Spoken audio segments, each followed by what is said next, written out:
reunión que estamos tratando estas modificaciones impositivas tan importantes para nuestro sistema. Y llega el turno ahora del blanqueo. Y respecto del blanqueo, dado la importancia que ha tomado la reglamentación, nos ha parecido conveniente atacar directamente la reglamentación. Pero previo a esto, vamos a comenzar con un rápido repaso de los aspectos centrales que tiene el blanqueo a través de la norma. En primer lugar, diríamos que es un régimen muy atractivo, muy interesante desde el punto de vista del costo que tiene el mismo y de la cantidad de beneficios que otorga respecto de situaciones penales, de situaciones penales referidos a la ley penal tributaria e inclusive respecto de otras normas, como puede ser las aduaneras o el régimen penal cambiario. Desde este punto de vista es un tema importante para ser analizado.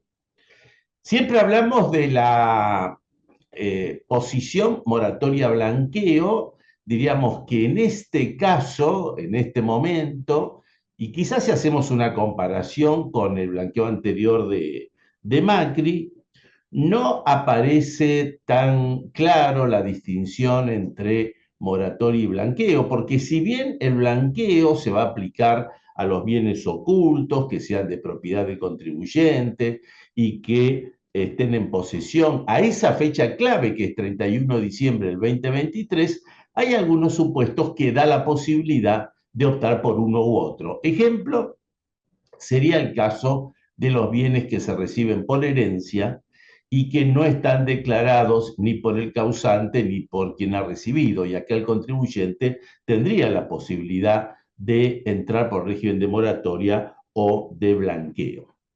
El régimen de blanqueo tiene un mecanismo de adhesión. Esta adhesión va a implicar un pago obligatorio adelantado del 75%.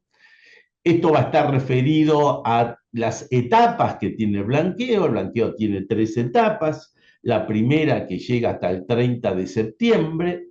Fecha clave porque lo vamos a ir repitiendo en más de una ocasión, la del 30 de septiembre. Una segunda etapa que llega el 31 de diciembre del 2024 y una tercera etapa que llega hasta el 31 de marzo del 2025. Además de la adhesión, además de ese pago adelantado, corresponde cuando están establecidos en función de las vigencias correspondientes, las declaraciones juradas, donde hay que terminar integrando el impuesto correspondiente. Hemos también hablado de la conveniencia de ese blanqueo de hasta $100.000 porque tiene el gran beneficio, el gran atractivo de que no hay impuesto a pagar. Y entre los beneficios hemos señalado un beneficio que hay que tenerlo muy en cuenta por la práctica profesional, que es el tema de las facturas apócrifas, los créditos fiscales y la posibilidad de regularizarlos. Otro aspecto que también en este repaso rápido estamos haciendo es el de el blanqueo total o blanqueo parcial. Tampoco acá se da una situación similar a que se daba el blanqueo de Macri, porque el blanqueo podría ser parcial, dado que en el caso, como lo vamos a ver, que se puedan detectar algún tipo de diferencia, no va a afectar en definitiva la validez del blanqueo como sí lo producía el régimen anterior. Bueno, hecho entonces este rápido resumen, que dicho sea de paso lo venimos mencionando en las reuniones anteriores, vamos a pasar ahora a ver las novedades que produce la reglamentación. Y el primer aspecto que nos detenemos es esa facultad que la ley le ha otorgado al Poder Ejecutivo Nacional para poder prorrogar las fechas tanto de manifestación de adhesión al régimen, esas 3 etapas que mencionamos, como el pago obligatorio adelantado, donde la ley ha dicho que el Poder Ejecutivo tiene la facultad de prorrogarlo hasta el 31 de julio del 2025. La reglamentación en este aspecto lo que señala es que a esos efectos y de darse esa situación se debe considerar los plazos que aseguren que entre cada una de las fechas señaladas medie una diferencia que no podrá ser menor de 3 meses. Es decir, si estamos hablando de una prórroga para diferentes etapas, las diferentes etapas deben considerarse a los efectos del timing. Con lo cual, si la vigencia última pasa a ser 31 de julio, esto lo será para la tercera etapa y entonces en forma proporcional deberá haber una fecha para la segunda etapa y para la primera etapa. Los bienes objeto de regularización, tanto en el país como en el exterior, que sean depositados o registrados en más de un sujeto, este tema que tenía otra resolución legal en el blanqueo anterior, en este caso no es lo mismo y entonces la reglamentación dispone en forma expresa que se debe acreditar la participación que le corresponde a cada uno de ellos, porque si no se puede acreditar la participación de cada uno de ellos, a los fines de la regularización que efectúan estos sujetos, se va a entender que resultan titulares de dichos bienes en partes iguales todos estos. Un caso que siempre mencionamos al respecto es el de las cuentas en el exterior que no están declaradas y donde a veces por razones de tipo familiares esas cuentas están abiertas a nombre del padre, a nombre de la esposa y de los hijos. Entonces, en estos casos se nos plantea la situación de quién podría regularizar, o al revés, si es posible regularizar en cabeza del padre, por ejemplo, si esta fuera la decisión de tipo familiar. Esta norma de la reglamentación provoca un poco de ruido en este criterio porque empieza un aspecto probatorio que es entonces la prueba de la participación que corresponde a cada uno de los miembros. Vamos a ver en otra norma reglamentaria distintos aspectos que están vinculados a bienes en el exterior. En primer lugar, si esos bienes en el exterior fuera la moneda extranjera, fuera efectivo o estuviera depositado en cuentas bancarias de cualquier otro tipo de entidades, la norma reglamentaria, esto lo está establecido en el artículo 24.2a, el 24 que se refiere al alcance de los bienes, el apartado 1 del país, el apartado 2 del exterior, el inciso A se refiere a los temas estos de moneda, donde la reglamentación establece que se refiere a las entidades no residentes en el país. Y esto, este agregado, parecería que tiene cierta lógica en el sentido que la norma legal justamente hablaba de entidades financieras, pero no residentes en el país. En segundo lugar, si estamos hablando de acciones, de participación en sociedades, de derechos de los beneficiarios o fideicomisarios y otro tipo de patrimonios, establece la reglamentación que esto va a resultar de aplicación para los títulos o derechos mencionados que no coticen en bolsas o mercados del exterior. Este requisito de no cotizar en bolsas o mercados estaba ya en la ley, lo que acá se ha agregado, entonces es del exterior, si bien esto resulta obvio. Y en materia, seguimos con bienes en el exterior, de los derechos y otros bienes intangibles, dice la reglamentación que se van a considerar bienes en el exterior, pero en la medida que su titular revista la condición de no residente en el país, con lo cual también acá aparece una limitación por vía reglamentaria. La reglamentación también incide en el tema de la evaluación de los inmuebles, que está previsto este mecanismo en la ley. La ley dice y hace una distinción entre lo que son inmuebles en el país e inmuebles en el exterior. Comencemos con los inmuebles en el país. El criterio que tenemos que tomar para evaluar estos inmuebles son lo que tenemos puestos en la gráfica, o sea, el valor de adquisición, el valor fiscal o el valor mínimo que establezca la administración tributaria, y de todos estos al que resulte superior, valor de adquisición, valor fiscal o valor mínimo, el cual deberá ser convertido a dólares al tipo de cambio de la regularización. Y en este sentido, la norma reglamentaria, que viene justamente a reglamentar cuál es ese valor mínimo, dice que será el que resulte de multiplicar por 4 la base imponible establecida a los efectos del pago de los impuestos inmobiliarios o tributos similares a la fecha de regularización. A la fecha de regularización, que es 31 de diciembre del 2023. Quiere decir que acá la reglamentación opta por una salida sencilla, en el sentido que tenemos que estar tomando ese valor que aparece a los efectos del impuesto inmobiliario, lo tenemos que multiplicar por 4 y ese es el valor mínimo que deberá ser analizado junto con el valor de adquisición y valor fiscal, tomando el mayor.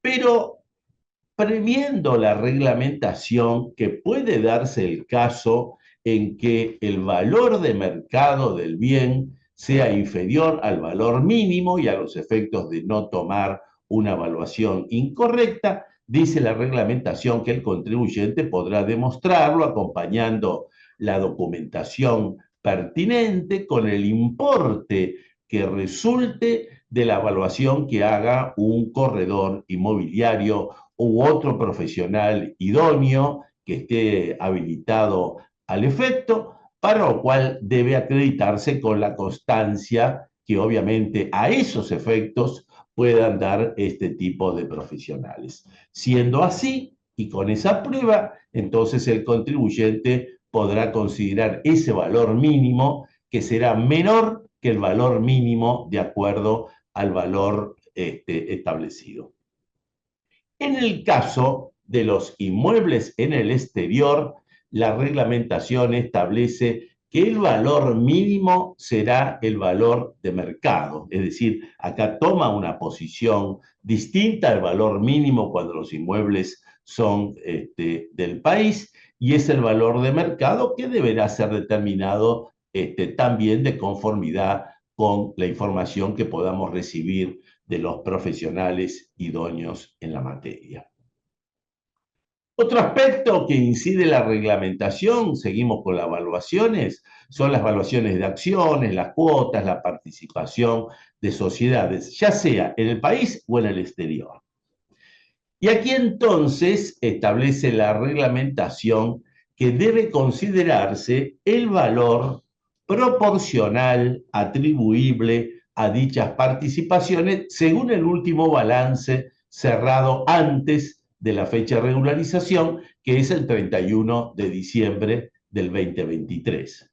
Si nosotros estamos ante una compañía cuyo balance cierra el 30 de junio del 2023, tenemos que tomar ese balance porque es el último balance que cierra antes del 31 de diciembre. Y como estamos tomando la referencia al 30 de junio del 2023 y tenemos que tener el valor a la fecha de regularización, que es 31 de diciembre, la norma reglamentaria nos dice que tenemos que actualizarlo, en ese caso, entre junio y diciembre, por el índice de precios al consumidor. Luego, convertirlo en dólares al tipo de cambio de la regularización. Un aspecto que quizás llama la atención, en forma expresa establece, y quizás nos llama la atención la redacción de esta norma, es que si el último ejercicio que dice la norma que debía cerrar antes del 31, cierra efectivamente ese día, como hay muchos ejercicios que cierra el 31 de diciembre del 2023, se debe considerar justamente ese balance el 31 de diciembre del 2023. O sea, esto parece un juego de palabras, pero bueno, obviamente en ese caso esa es la referencia que tenemos que tomar. Y también la reglamentación, haciendo uso del mandato legal, que se refiere a los aumentos o las disminuciones de capital que se puedan producir entre la fecha de cierre de la sociedad y el 31 de diciembre, dice que a estos efectos debe aplicarse la reglamentación del impuesto a los bienes personales. Concretamente estamos hablando del decreto 127 del 96, a los efectos de cómo se consideran los aumentos y disminuciones de capital que conocemos por bienes personales. Y además tenemos que actualizar desde esa fecha en que tuvo lugar ese aumento o disminución de capital para llegar a la fecha de regularización, que es el 31 de diciembre del 2023. En el caso de otros bienes en el país o en el exterior, establece la norma que tenemos que tomar las disposiciones de bienes personales, es decir, costo de adquisición, construcción o valor a la fecha de ingreso al patrimonio, y eso tenemos que actualizarlo por el índice de precios al por mayor nivel general, según la tabla de la Administración Tributaria para el mes de diciembre, esto de conformidad con las normas de bienes personales.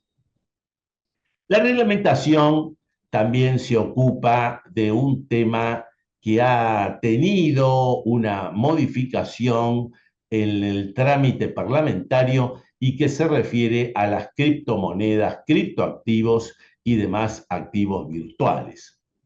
¿Qué ocurrió? Que en realidad este tipo de bienes en el país son objeto de regularización y los mismos bienes en el exterior, que en el proyecto estaban también como posibilidad de ser regularizados, desaparece del texto legal. Hoy no lo encontramos, estos bienes en el exterior.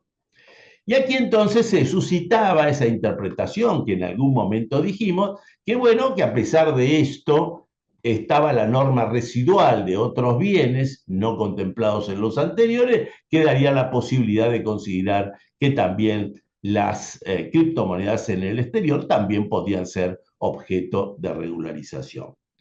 Bueno, indudablemente ese cambio que se da en la ley de excluir como alcance de regularización a las criptomonedas en el exterior ha sido recogido por la norma reglamentaria. Y la norma reglamentaria, a su vez, tiene que resolver otro tema que también lo hemos considerado en otras oportunidades, porque aquí surge el problema de cuándo consideramos que una criptomoneda está en el país o cuando está en el exterior. Dicho sea de paso, este es el tema que también hoy está en discusión por otros aspectos impositivos de las criptomonedas. Y entonces la reglamentación toma un camino muy práctico porque dice que en la medida que se hubieran encontrado esas criptomonedas en custodia o en administración a la fecha de regularización de un proveedor de servicios de activos virtuales que haya cumplido con la inscripción en la Comisión Nacional de Valores, en ese caso se van a considerar que están en el país. De esta forma, la reglamentación sale al encuentro de esa discusión de cuándo se puede considerar que se encontraban en el país. Y desde este punto de vista, el criterio de evaluación que hay que tomar en estos casos es el valor de mercado al 31 de diciembre del 2023, su valor de adquisición, el que fuera mayor, y esto convertido al tipo de cambio de regularización. Esto es importante porque hemos observado que en algunos casos el valor de mercado es un valor que tiene en algunos casos profundas diferencias con los valores de adquisición. Y la norma reglamentaria se ocupa de otra cuestión que sería justamente la que estábamos discutiendo cuando estábamos ante criptomonedas, y esas criptomonedas en realidad se encuentren en el exterior y no en el país, en cuyo caso estas no podrían regularizarse. Y como no podría regularizarse, insisto, interpretación que surge de la modificación del proyecto legal que en su momento la había incluido, da una posibilidad al contribuyente en esos casos de igual regularizarlo. Pero para esto tiene que hacer algo. Por eso dice que los bienes que no se encuentren bajo custodia o administración de una entidad a tales efectos, se refiere al país, o en una jurisdicción o país extranjero no identificado como GAFI, alto riesgo, bla, bla, bla, entonces estos podrán regularizarse, pero sujeto a una condición, a un requisito, que es que antes del 30 de septiembre del 2024, vemos que esta fecha clave que nos sirve para muchos casos, sean transferidos a entidades que cumplan con tales requisitos, o sea transferido a una entidad para que ejerza la custodia y administración, en el caso justamente que estamos analizando, que sean en el país. Y en ese caso, si cumple con esto, bueno, entonces podrá perfectamente regularizarlo. En el caso de la evaluación de bienes y tenencias de moneda, aquí hay una definición también importante por vía reglamentaria, que implica cuál es el valor que tenemos que considerar para los impuestos correspondientes, es decir, para ganancias, para bienes personales. Y entonces acá la reglamentación establece que esa conversión en dólares se aplica exclusivamente para la base imponible de determinación del impuesto especial. Pero en los demás casos debe considerarse en esa evaluación en pesos, o sea, tenemos no que considerar la conversión en dólares. Y establece también otra norma que lo habíamos adelantado en alguna charla, estos en los casos de contribuyentes que puedan llegar a regularizar existencias ocultas de bienes de cambio, y establece la reglamentación, como pasara en el blanqueo también de Macri, que a los efectos del impuesto a las ganancias no se podrá computar los bienes de cambio regularizados en la existencia final del periodo fiscal inmediato siguiente, con lo cual el blanqueo en estos casos pierde todo atractivo en materia de bienes de cambio. En lo que hace al impuesto especial de regularización y en lo que hace al cálculo, dice la reglamentación que, bueno, se tendrá que aplicar sobre el valor total de los bienes susceptibles de ser regularizados, con excepción de aquellos criterios que ya hemos dicho son muy especiales, como el artículo 31, que se refiere a dinero en efectivo en el país o en el exterior, que sea depositado o transferido a una cuenta especial de regularización, lo mismo que en el exterior. Esto lo tenemos que excluir, tenemos que tomar el resto y aquí tenemos que aplicar la escala respectiva. Y ahí tenemos que detraer la franquicia, se refiere a los $100.000 de la franquicia del primer tramo en la medida que esto se haya realmente agotado. ¿Qué pasa con respecto a la regularización de contribuyentes ascendientes, descendientes, hasta el primer grado por consanguinidad o afinidad por cónyuges y convivientes? El contribuyente que regulariza tiene a su cargo algunos de los parientes indicados y estos también adhieran al régimen. Y acá aparece una definición reglamentaria. Para que esos ascendientes, descendientes, a los efectos del blanqueo puedan recurrir, tal cual dice la ley, agrega la reglamentación que tiene que estar a cargo del contribuyente, con lo cual hace una suerte de restricción de la aplicación de la norma. Entonces el impuesto se va a aplicar en forma individual. Cada uno tendrá que hacer su determinación, excepto en lo que hace a la franquicia de los $100.000, que deberá prorratearse entre todos estos sujetos. Respecto del ingreso del impuesto especial y pago adelantado en moneda nacional, la ley, habíamos dicho que en el último párrafo del artículo 28 establecía que se le daba una facultad al Poder Ejecutivo para establecer el ingreso del impuesto especial en pesos, como excepción al régimen general, que es en dólares. La reglamentación viene a cumplir el mandato legal y dice esto será así en algunos casos solamente. Primero, cuando se trata de bienes ubicados en el país, esto ya lo decía la ley. En este caso, las alícuotas van a ser del 5, 10 y 15%. Ahora, la reglamentación establece que esto va a operar únicamente respecto de contribuyentes que en forma concurrente hubieran exteriorizado exclusivamente algunos bienes. ¿Cuáles son estos bienes? Inmuebles, acciones, participaciones en sociedades, títulos, valores o créditos de cualquier tipo o naturaleza, siempre que estén a su vez expresados en moneda nacional. Estos son los requisitos para poder tener el derecho a pagar el impuesto en moneda nacional. Y después se establece también la reglamentación, la regularización en más de una etapa, donde debe considerarse a todos los efectos la que corresponde a la última etapa.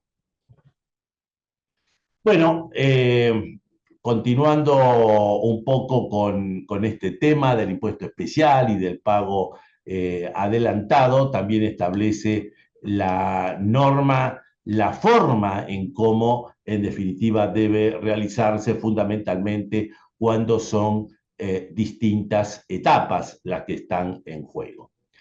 Y respecto de un tema que hemos avanzado varias veces, la regularización de dinero en efectivo en el país o en el exterior, acá la importancia que tiene este tema, porque se sale del esquema general de regularización y pasamos a un esquema especial, que es del artículo 31, donde teníamos que analizar esa secuencia que vimos varias veces, donde acá entonces lo que nos interesa es el tema de que ese dinero, cualquiera sea la moneda, debe ser exteriorizado hasta el 30 de septiembre, debe mantenerse hasta el 30 de septiembre y establece la reglamentación supuestos en donde no debe mantenerse hasta el 30 de septiembre, que es cuando pagamos el pago, lo destinamos al pago del impuesto especial o el pago adelantado, a los instrumentos financieros que debe establecer la reglamentación, aún no la hizo esta reglamentación, y agrega un aspecto que ahora es novedoso, que son las operaciones documentadas hasta $100.000, es decir, el contribuyente, y el sentido que tiene la norma es incentivar, es apurar el destino de los contribuyentes que blanquean hasta $100.000, que pueden, antes del 30 de septiembre, retirar los fondos y, en definitiva, comprar un inmueble, un auto, o lo que en definitiva corresponda. Esta es una modificación que se establece por vía reglamentaria. También por vía reglamentaria se vuelve con el tema de los fondos depositados. En lo que hace a los beneficios, la regularización del dinero en efectivo, el beneficio procede cuando estas son transferidos, en el caso del exterior, son transferidos al país, porque si no se transfieren al país, entonces se aplicará el 5, 10 o 15%. Una definición importante que da la reglamentación es que las cuentas van a estar exentas, las cuentas donde se hacen los depósitos, del impuesto a los débitos y créditos bancarios. También la reglamentación se refiere al mecanismo de liberación de los impuestos y establece cómo, en definitiva, debe ser requerido en vía judicial estos mecanismos. Es importante también lo que establece la reglamentación respecto a la detección de la AFIP de los bienes o tenencias que no han sido exteriorizados. Y acá establece dos supuestos. Si lo que detecta el fisco no alcanza al 10% el valor total de los bienes exteriorizados, entonces le dice la reglamentación que el fisco debe hacer la determinación de oficio por los impuestos que fueron omitidos, con más los accesorios, las sanciones, pero no va a provocar, porque está abajo del 10%, no va a provocar el decaimiento de los beneficios de la ley tapón del artículo 34D. En cambio, si el valor de los bienes detectados por el fisco superan el 10%, también la FIP deberá practicar la determinación del gravamen o los gravámenes omitidos, pero en este caso sí, por superar el 10%, se va a dar por decaídos los beneficios de la norma tapón. Es importante que la reglamentación ha establecido que se entiende por detección, que sería el conocimiento sobre la existencia del bien o tenencia no declarada o de su totalidad a la que arribe el fisco sin más requisitos en base a la actividad de fiscalización o de verificación. Respecto de los convivientes de funcionario público que están excluidos de la norma de blanqueo, otra norma que nos llamó la atención porque intenta definirse lo que es este tema en función del artículo 509 del Código Civil y Comercial, pero dice que debe acreditar esa condición a través de la constancia o acta de inscripción o baja del registro pertinente. Y esto llama la atención porque mal se puede acreditar una condición, esa condición que es para que en definitiva quede excluido del régimen. Y en segundo lugar, porque de acuerdo al Código Civil y Comercial, ese registro no es obligatorio. El contribuyente puede opcionalmente hacerlo o no, con lo cual esta norma ha quedado realmente mal redactada. Bueno, respecto del tema penal, también se ha establecido de qué medida va a operar los beneficios y nuevamente insistimos en este punto de la prevención del lavado, porque las normas de prevención del lavado se siguen aplicando y todos aquellos que sean sujetos obligados, por ejemplo, los bancos, donde abrimos la cuenta y hacemos el depósito, deben actuar como sujetos obligados de las normas de prevención de lavado. Las normas reglamentarias que aún faltan deben ser dictadas por la FIP, el Banco Central y la Comisión Nacional de Valores. Muy bien, esta es la presentación que queríamos hacer de este tema, que como ustedes ven, la reglamentación se ha ocupado de muchos de los temas previstos en la norma legal. Hacemos aquí una...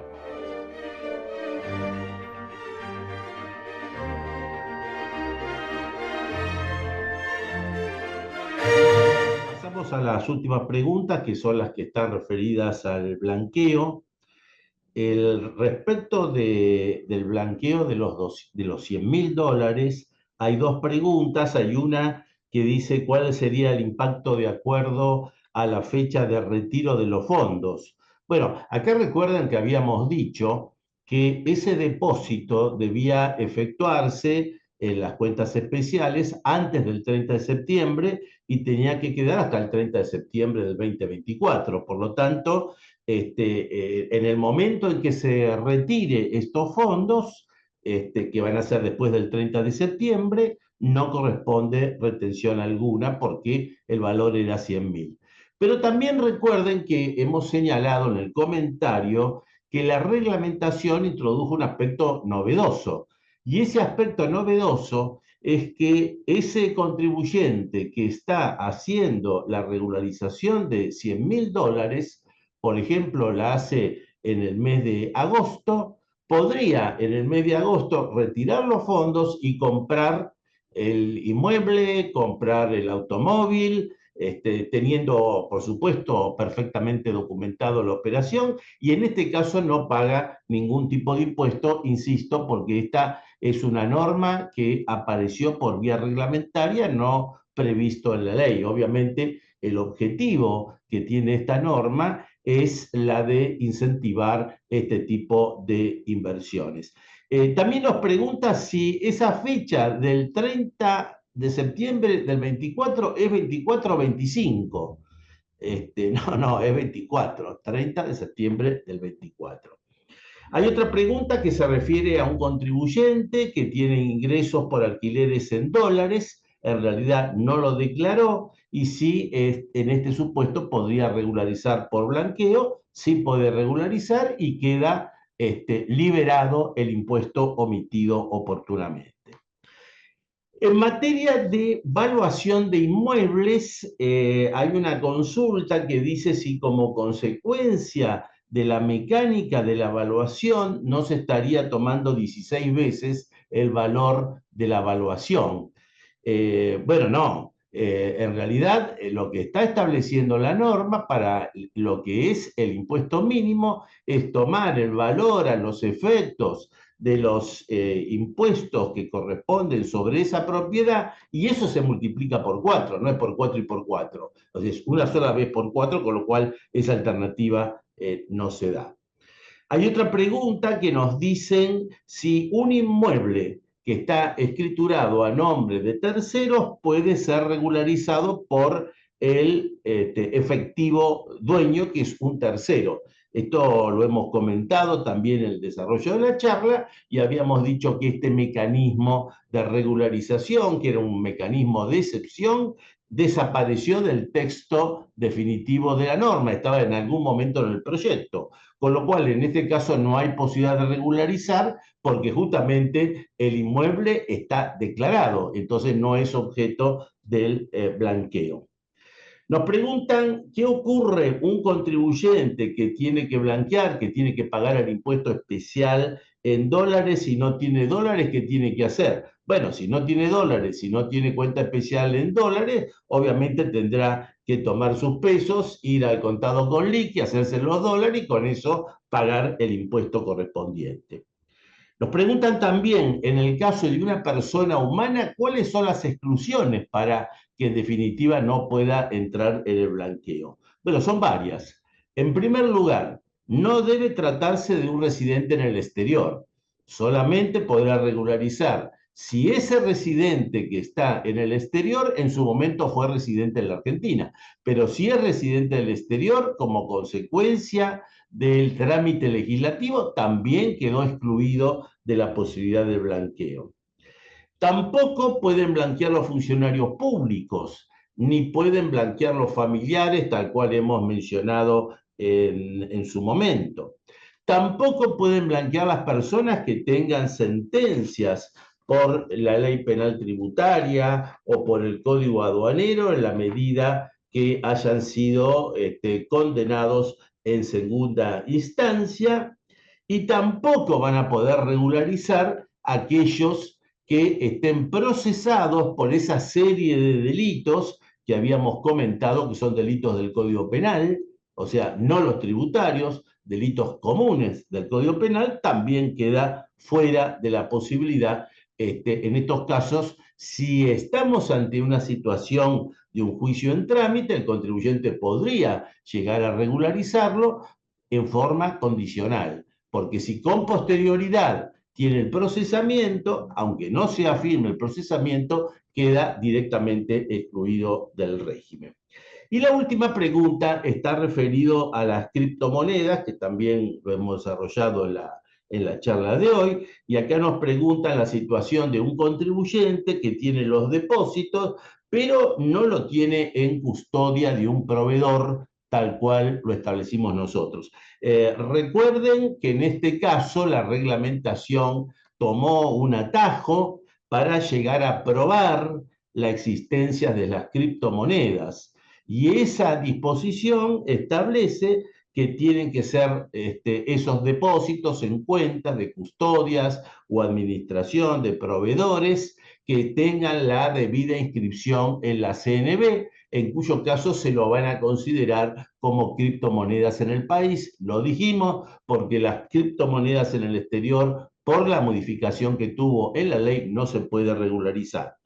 Conclusión, si este contribuyente tiene ese depósito en una cuenta que no tiene custodia o administración por parte de un proveedor de este tipo de monedas, tiene la posibilidad hasta el día 30 de septiembre del 2024 hacer una transferencia, transferirlo a una cuenta del proveedor que esté registrado en la Comisión Nacional de Valores y en ese caso sí, únicamente en ese caso podrá efectuar la regularización. Muy bien. Hoy...